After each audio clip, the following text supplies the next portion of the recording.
Eh bien, bonjour, c'est une joie comme toujours de vous retrouver aujourd'hui, alors que nous poursuivons notre réflexion sur le livre de Job et toute la question de la souffrance incompréhensible ou innocente. La dernière fois, je vous ai parlé un peu de comment, justement, on doit, on doit chercher plutôt non pas à comprendre lorsqu'on souffre de façon incompréhensible ou injuste ou innocente à nos yeux, mais plutôt que de nous confier à Dieu. Et si Job avait besoin d'une chose, c'était d'une nouvelle révélation de Dieu. Mais ça va être le sujet de la prochaine capsule, parce que j'aimerais simplement vous partager aujourd'hui quelques leçons, vérités importantes au sujet du récit de Job et qui s'appliquent dans nos vies, dans toutes ces situations où on peut souffrir de façon incompréhensible. Un verset avant de regarder ça, qui nous montre que Job, le cri de son cœur, même ses demandes, sa justification, son langage qui frôle presque le blasphème à certains endroits, d'accusation contre Dieu, bien c'est quand même le langage d'un croyant.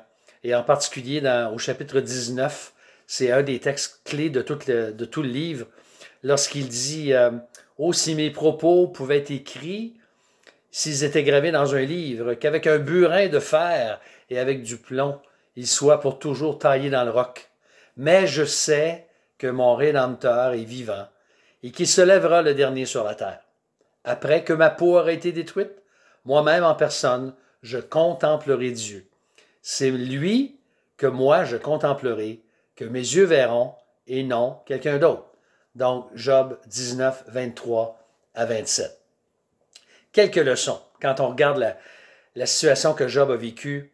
D'abord, quand on regarde comment Dieu a évalué son serviteur et comment même il s'est vanté de Job devant Satan, c'est intéressant qu'on peut en conclure que Dieu a toujours raison dans son évaluation de ses serviteurs, et Satan a toujours tort dans ses accusations, ses insinuations et ses mensonges. Et tout le livre va nous le montrer, et la conclusion du livre va nous le montrer aussi. Jamais oublier non plus, deuxième vérité, que nos souffrances ne sont jamais à l'extérieur de la souveraineté de Dieu. Ils sont toujours dans son contrôle. Ils ne sont pas exclus de ce que Dieu est en train de faire. De nous rappeler aussi une troisième vérité, c'est que lorsque Satan nous éprouve et qu'il nous tente en particulier, c'est pour faire sortir ce qu'il y a de plus laid en nous. Jamais ce qui est beau.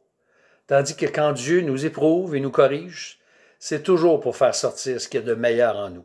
Et ça, c'est la grande différence. C'est les fruits.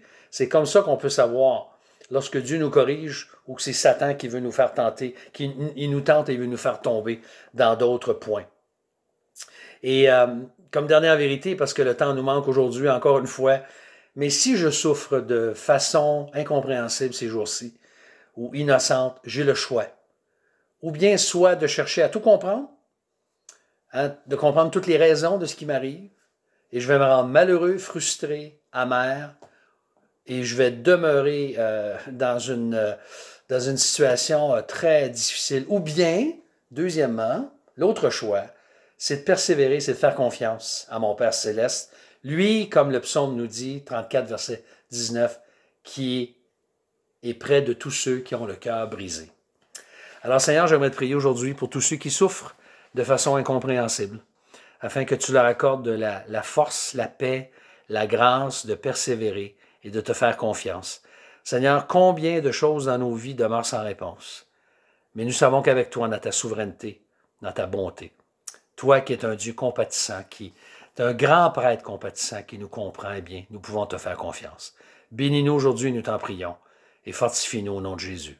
Amen. Alors, je vous souhaite une bonne fin de journée. On se retrouve à la prochaine capsule pour continuer avec Job. À bientôt.